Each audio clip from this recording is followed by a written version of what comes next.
Fala, nação atleticana, tudo bem com vocês? O meu nome é Luiz, sejam bem-vindos ao canal Palavra Atleticano.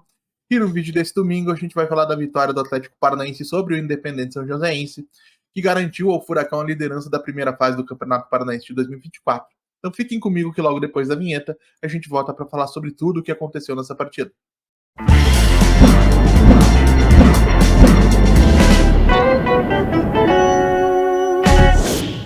Então vamos lá para falar de Atlético Paranaense 3, Independente Joséense 1. Resultado que me deixou duplamente feliz, duplamente satisfeito. Primeiro, lógico, pela vitória do Atlético, e segundo, porque mesmo perdendo do Furacão fora de casa, o São Joséense, aqui da minha cidade, acabou não sendo rebaixado para a segunda divisão, né, para a Série Prata do Campeonato Paranaense de 2025, por conta aí dos outros resultados da rodada. Mas para falar do nosso pós-jogo propriamente dito, acho que a gente tem que começar falando de Leonardo Godoy. Léo Godoy, lateral direito argentino, que o Atlético trouxe do Estudiantes de La Plata, e que chegou ao clube sob muitas expectativas de que ele poderia ser uma solução para uma posição bastante contestada pelos torcedores nos últimos anos. Infelizmente, o jogador teve azar, vamos dizer assim, né? O Godoy não tem um histórico significativo de lesões nas últimas temporadas, mas sofreu uma lesão muscular nos seus primeiros treinamentos, acho inclusive que foi no primeiro treinamento dele pelo Atlético, acabou ficando afastado dos gramados aí um bom tempo, voltou a campo hoje pela primeira vez desde o dia 14 de dezembro de 2023, então sem ritmo de jogo, e mesmo assim foi uma peça importante, mostrou qualidade, conseguiu dar opção o tempo todo pelo lado direito, participou de algumas jogadas em profundidade, ele que é um lateral que por característica é bastante ofensivo, costuma participar diretamente em gols, né, seja marcando seus golzinhos, seja com cruzamentos e assistências para os companheiros, e hoje foi isso que ele buscou. Acredito que ele tenha ido bem sim, e que conforme ele vai adquirindo ritmo de jogo, condicionamento físico, entrosamento com os companheiros, a gente deve acompanhar um crescente de rendimento técnico dele, até o ponto onde ele vai se tornar, pelo menos no meu prognóstico, uma referência técnica dessa equipe, um jogador extremamente importante e possivelmente um dos melhores laterais direitos atuando no futebol brasileiro. Fico bastante feliz com a contratação do Leonardo Godoy, bastante satisfeito com a estreia dele hoje. E para quem se perguntou o motivo da saída, para quem eventualmente questionou, repito, era um jogador que não jogava mais de 2 meses, primeiro jogo dele na temporada, a saída dele aos 60, 70 minutos, como acabou acontecendo, era totalmente previsível e completamente compreensível. Segundo nome que precisa ser comentado, ia dizer questionado, é Romeu Benítez. Benítez, que hoje foi escalado como uma espécie de segundo atacante, né, como camisa 10, ali próximo do homem de referência, que foi o Lucas Diório, e que mais uma vez, assim como ele fez lá contra o Londrina, onde ele também deixou um golzinho, mostrou uma crescente de rendimento bem interessante. Jogador de muita qualidade, velocidade, explosão, capacidade no 1 contra 1, e que soube, tanto atuando por dentro, que foi onde ele apareceu nos primeiros minutos, quanto caindo pelo lado esquerdo, que ele aproveitava o espaço deixado pelo Jader, quando o Jader trazia a jogada para dentro, né, buscando o pé direito, o Jader atuando pela esquerda naturalmente vai fazer esse movimento. O Benítez ocupava aquele espaço e, ocupando aquele espaço, acabava criando situações de 1 contra 1 para ele, onde pela velocidade, pela capacidade que ele tem de driblar, ele gerava muitos problemas para a defesa do São Joséense. Um jogador que fez realmente uma ótima partida, não deixou gol hoje, como fez contra o Londrina, mas foi muito bem, foi muito importante, mostrou uma evolução bacana, e acredito que a gente vai precisar ter um pouquinho de paciência com ele. Chegou de um nível competitivo mais baixo em relação ao que tinham o Leonardo Godoy e o próprio Matheus Gamarra, né, que é um jogador com experiência internacional. O Benítez vai precisar de um período de adaptação, é natural que ele oscile ao longo desse tempo, mas com um pouquinho de tempo, um bom investimento, o Atlético vai poder extrair desse jogador um extremo, né, um ponta, que participa da marcação de gols, que dá assistências, que gera situações de finalização, alguma coisa que vem sendo muito pedido pela torcida, que talvez não se agrade do perfil mais trabalhador, digamos assim, de outros pontas que compõem o elenco do Atlético. Acho que vale a gente mencionar também Christian e Jader. Christian atuando na posição que naturalmente vinha sendo do Eric, né, o interior direito, no 3-1-4-2 do Osório. Acho que passou de passagem, tá, gente? O Eric, se eu mencionei aqui que o Eric se sentia muito desconfortável nessa posição, a gente viu o Christian sendo extremamente influente no jogo, buscando a bola nos zagueiros, ajudando a construir as jogadas, e no último terço do campo conseguindo algumas fintas, participando de jogadas trabalhadas. Realmente um jogador que tem muito a acrescentar, e Se o Osório estiver bem atento, como eu torço e espero que esteja, acredito que o Christian deve ter ganhado muitos pontos com o treinador hoje para, quem sabe, pleitear uma vaga de titular como esse meio interior direita, porque a equipe já tem no Filipinho pelo lado esquerdo um jogador de perfil mais trabalhador. Acho que a gente precisa de um meia, de um volante, enfim, de um interior que tenha a capacidade de construir, de articular, de dar o último passe, de aparecer na área para finalizar. Todas as coisas que o Christian consegue fazer e que o Eric, por estar desconfortável nessa posição, talvez não esteja conseguindo. Outro jogador que vale a gente comentar, eu separei no mesmo tópico, o Jader. Jader que foi escalado como uma espécie de ala, né, mas com a liberdade para buscar o interior do campo, participar como uma espécie de um meia, e nesses momentos, como eu mencionei, o Benítez se transportava para fora. Jader participou bem, articulou bem as jogadas, apareceu bem na área adversária em alguns momentos, e foi dele um gol, né, um golaço que abriu o placar para o Atlético na Liga Arena. Achei que participou, repito, bem do jogo.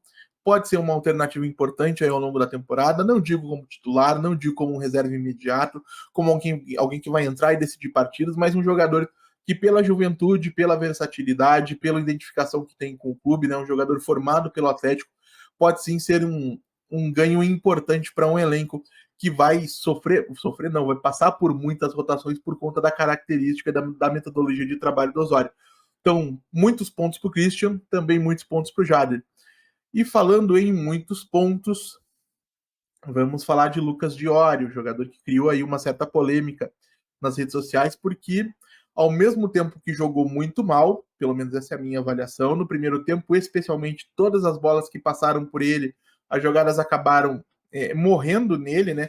Por erros de passe, por tomadas de decisões erradas, por erros de controle de bola, enfim, um jogador que se mostrou bastante limitado, mas que no segundo tempo, aproveitando uma boa jogada do Tomás Coelho pelo lado direito, conseguiu a marcação de 2 gols, né? Não foi somente um. E tomara, gente, que o Diório, que, repito, não fez um bom primeiro tempo e fez um segundo somente mediano, mesmo considerando a marcação dos 2 gols, possa utilizar esse momento para capitalizar em termos de confiança, em termos de prestígio com a torcida, e possa apresentar mais futebol. A gente sabe que é um jogador que foi indicado pelo próprio Osório, então dificilmente não será acionado em alguns momentos ou em vários momentos, e por esse motivo, quanto melhor ele jogar, melhor para o Atlético. Então, por mais que o meu prognóstico da contratação tenha sido negativo, estou torcendo para que ele me surpreenda, para que ele me cale, para que ele possa ser um jogador importante para o Atlético. Então, pontos aí para o Diori pela marcação dos 2 gols. Tomara que a moral resultante disso consiga refletir em um futebol melhor nos outros momentos. Outro jogador que a gente. E aí, o último jogador que acho que vale a gente comentar. Lua Patrick que entrou como cabeça de área, substituindo o Hugo Moura. Achei que fez um papel bem decente, tá? A gente bem posicionado na maior parte dos lances. Quando recebeu a bola, soube passar, soube dar sequência nas jogadas. Um jogador que teve seus bons momentos no América Mineiro e no Red Bull Bragantino. Acho que pode ser uma peça útil para o elenco do Atlético, como volante, como lateral direito defensivo, como ele foi em alguns momentos em outros clubes, como zagueiro, um jogador que, pela sua versatilidade, também tem a acrescentar, identificado com o clube, passagens por seleções de base. Acho, inclusive, que o potencial dele permitiria sonhar que ele possa, inclusive, se tornar um jogador importante para o clube, desde que ele consiga se desenvolver tecnicamente, taticamente, fisicamente. Um jogador que tem poucas ferramentas físicas para combater os atacantes adversários, precisaria passar por um trabalho específico de fortalecimento para poder fazer melhor, participar melhor desse tipo de confronto físico, né? Mas gostei daquilo que vi.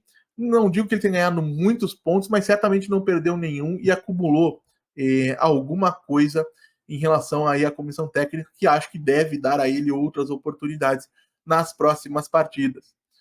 E aí o bônus, né? Eu tenho separado 5 tópicos em média para que a gente possa falar no pós-jogo, falar de Osório.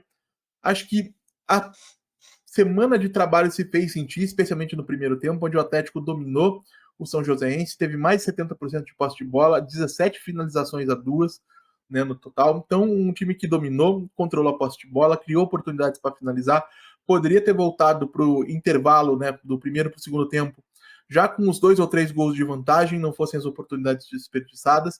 No segundo tempo, o time acabou sentindo um pouco, né, a marcação do gol obrigou o São Joséense a tentar jogar, e aí muda um pouco a dinâmica do jogo, né? O São Joséense deixa de abdicar tanto de jogar porque sabia que, dependendo de como corressem as outras partidas, poderia acabar rebaixado, o que felizmente não aconteceu, felizmente porque eu sou de São José. E achei que, no geral, assim, no contexto geral, numa análise mais ampla, a semana de trabalho se revelou positivo. O Atlético jogou um bom futebol, especialmente nos primeiros 45 minutos. Acho que o que a gente pode criticar do Osório foi um exagero na reta final da partida. A gente teve Coelho do lado esquerdo, Wallace do lado direito, Pablo com o Lucas Diório. Então, um time que perdeu muita capacidade de controle da posse de bola, perdeu muita capacidade de criação e, como consequência, acabou permitindo que o São José crescesse um pouco e acabou descontando a vantagem que o Atlético tinha no placar, que naquele momento era de 2 gols. Na sequência, a gente marca o terceiro e dá números finais ao placar. Não gostei da manutenção do Diori até o final da partida. Achei que aquilo que ele vinha apresentando justificaria um banquinho para ele bem antes, né? O que acabei impedindo ele de marcar os 2 gols. Mas era um jogador de confiança. A gente tem que entender que o Osório vai tentar extrair dele um bom futebol. E, de uma certa maneira, conseguiu. A manutenção dele em campo acabou ocasionando a marcação de 2 gols, que pode ser um ponto de virada importante para o argentino. Acredito que o trabalho precisa continuar, gente. Não vou falar aqui de demissão, não vou criticar de maneira exagerada. Acredito sim que no final ele possa ter perdido um pouco a mão nas substituições, mas a gente viu uma evolução. Ninguém constrói uma equipe extremamente competitiva, encantadora, em aí pouco mais de um mês ou quase 2 meses de trabalho. O Osório vai precisar de um pouquinho mais de tempo, e nesse período ele vai precisar apresentar o melhor futebol, continuar apresentando boas evoluções, boas ideias. A partir das quartas de final, a promessa é que a gente veja um Atlético sofrendo menos mudanças de jogo para jogo, né? Os testes estão, pelo menos, segundo informações, encerrados, conforme a gente falou no vídeo de ontem. E a gente deve ver um Atlético na crescente daqui até o final do Campeonato Paranaense para poder começar bem nas outras competições. É para isso que eu torço, é isso que eu acredito que vai acontecer com o passar do tempo. Todo treinador precisa de tempo. Mas gostaria de saber também, lógico, a opinião de vocês, o que vocês acharam do jogo de hoje, quem se destacou, quem foi o destaque negativo. Deixe a opinião de vocês aí nos comentários. Como sempre digo aqui, eu leio todos e respondo todos. E se você chegou até aqui, eu vou pedir que deixe o seu like, se inscreva no canal, compartilhe o conteúdo em redes sociais. A gente volta a falar do Atlético Paranaense amanhã aqui no canal Palavra do Atleticano. Muito obrigado mais uma vez pela atenção de todos e até a próxima.